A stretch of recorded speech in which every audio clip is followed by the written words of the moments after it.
Hello everyone, welcome to my YouTube channel. आज हमारा topic है polynomials chapter 2 exercise 2.4 question number 13। Statement is if x plus y plus z is 0 then show that x cube plus y cube plus z cube equals to 3xyz। देखो, हमने question number 11 और 12 में एक नई identity की थी। वो identity यहाँ पे यूज़ होगी। ठीक है, तो पहले हम वो आइडेंटिटी लिख लेते हैं। वो आइडेंटिटी क्या थी? X cube plus y cube plus z cube minus 3xyz equals to x plus y plus z, then next bracket में x square plus y square plus z square minus x y minus y z minus z x. अब ये identity लगनी है, मुझे कैसे पता चला? देखो, जो आपकी स्टेटमेंट है ना, उसमें भी क्या आ रहा है?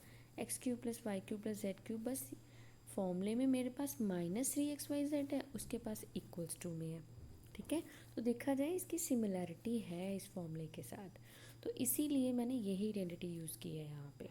ठीक है, तो अब इसमें एक चीज़ और देखो, हमें स्टेटमेंट में और क्या गिवन है? X plus y plus z is 0, मतलब इसकी वैल्यू क्या आ रही है? 0। तो हम यहाँ पे क्या पुट कर देंगे? 0। ठीक है, now x plus y plus z equals to 0, ये हमें गिवन है स्टेटमेंट में। तो अब हम क्या करेंगे? अपनी आइडेंटिटी में इसकी वैल्यू 0 पुट कर देंगे। अब देखो, अगर मैं x plus y plus z 0 करूँगी तो उसके साथ ये जो ब्रैकेट मल्टीप्लाई हो रही है ये भी सारी 0 ही हो जाएगी। तो it means right hand side सारा पार्ट क्या बन जाएगा? 0 बन जाएगा। तो हमारे पास क्या बनेगा? ये x cube plus y cube plus z cube minus 3xyz, ये राइट हैंड साइड सारी हो गई 0। और फिर उसके बाद हमने प्रूफ क्या करना है कि 3xyz जो है वो राइट हैंड साइड पे है। तो नेक्स्ट स्टेप में अब हम इसको राइट हैंड साइड पे लिख देते हैं। X cube plus y cube plus z cube equals to 3xyz इधर नेगेटिव है और उधर ट्रांसफ़र होकर क्या हो जाएगा? पॉजिटिव हो जाएगा। तो यही रिज़ल्ट हमने प्रूफ करना था। ठीक है, तो एक तरह से हमारे पास ये जो आइडेंटिटी हमने कल क्वेश्चंस में लगाई थी, पिछले क्वेश्चंस में, तो उन क्वेश्चन से जो आइडेंटिटी लगाई उनमें से एक और आइडेंटिटी निकलती है। वो कौन सी? कि अगर x plus y plus z 0 होता है then x cube plus y cube plus z cube is equals to 3xyz होता है। तो ये भी आपने याद रखना है, ये भी एज ए आइडेंटिटी कुछ क्वेश्चंस में यूज़ होगा। ठीक है जी, तो इसी के साथ हमारा क्वेश्चन नंबर 13 कंप्लीट होता है। तो अब हमारे पास नेक्स्ट क्वेश्चन नंबर 14 है, without actually finding the cubes. मतलब कि जो मुझे स्टेटमेंट दी गई है इसमें क्लियरली नज़र आ रहा है क्यूब्स हैं अलग अलग नंबर्स के। अलग अलग नंबर्स के क्यूब्स को हम ओपन कर देते हैं, देन उनको प्लस या माइनस जो भी होगा हम आंसर निकाल देंगे। लेकिन ऐसे नहीं करना, ये हमें स्टेटमेंट में गिवन है।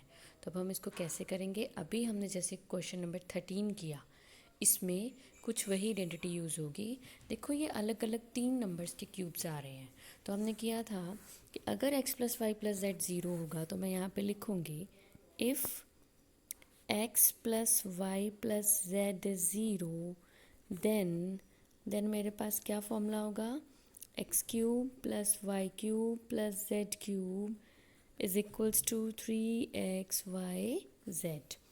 तो अगर तो मेरे पास इन तीनों को प्लस करके 0 आ गया तो हम ये वाला फॉर्मूला यूज़ कर लेंगे।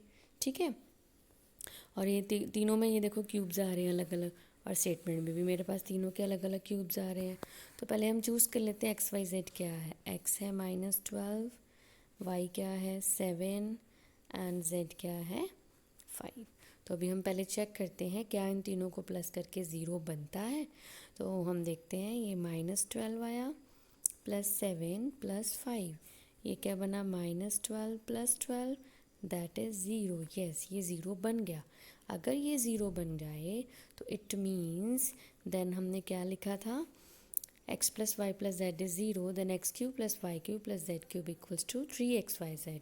तो मैं सीधा यहाँ पे xyz नहीं लिखने लगी क्योंकि वो मैं पीछे लिख चुकी हूँ। ठीक है, x cube is this -12 cube, y cube is 7 cube and plus z cube is 5 cube is equals to क्या आ जाएगा 3, x क्या है -12, y क्या है 7 एंड z क्या है 5।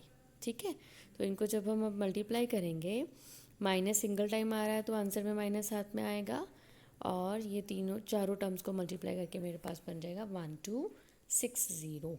ठीक है, तो ये क्वेश्चन आपने डायरेक्ट इनके क्यूब्स नहीं फाइंड आउट करने, आपने ये वाली आइडेंटिटी लगा के इस क्वेश्चन को सॉर्ट आउट करना है।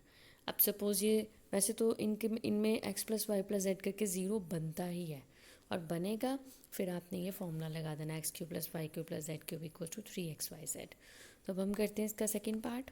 अब देखो इसके सेकेंड पार्ट की स्टेटमेंट क्या है हमारे पास। स्टेटमेंट है 28 ⁻3, उसके बाद क्या है प्लस -15 देन है -13 सॉरी यहाँ पे मैंने 3 लिख दिया, 13 है।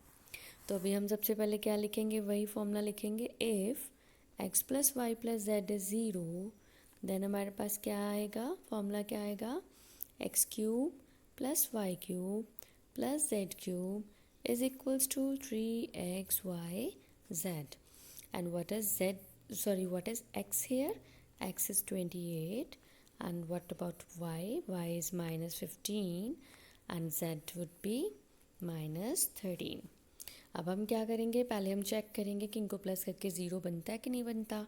तो अभी हम पहले इनको प्लस करते हैं, 28 प्लस 15 माइनस का है, दो साइन इकट्ठे नहीं लिखने इसलिए मैंने ब्रैकेट लगा दी। ठीक है, दो साइन कभी भी एक साथ नहीं लिखने आपने, और अगर वो एक साथ आ रहे हैं तो आपने इसे ब्रैकेट लगा देनी है। देन प्लस -13, नेक्स्ट स्टेप क्या बनेगा, 28 प्लस माइनस माइनस। अब देखो सिंगल साइन आ रहा है, अब मैंने ब्रैकेट लगानी छोड़ देनी है, प्लस माइनस माइनस।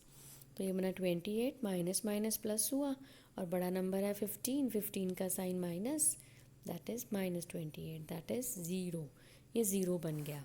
तो इट मीन्स नेक्स्ट स्टेप क्या होगा, 28 का क्यूब, फॉर्मूले में यही था ना, x cube plus y cube plus z cube equals to 3, ये x है 28 इंटू वाई इंटू जेड।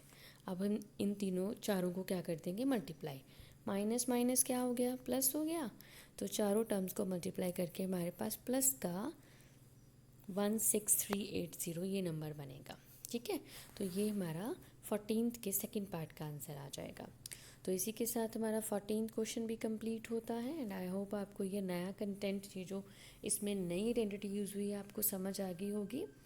तो आपको मेरा कंटेंट अच्छा लगे तो मेरी ये वीडियो लाइक और सब्सक्राइब कर दीजिएगा, और नेक्स्ट क्वेश्चन के लिए हम मिलेंगे नेक्स्ट वीडियो में। Till then take care and goodbye, thank you.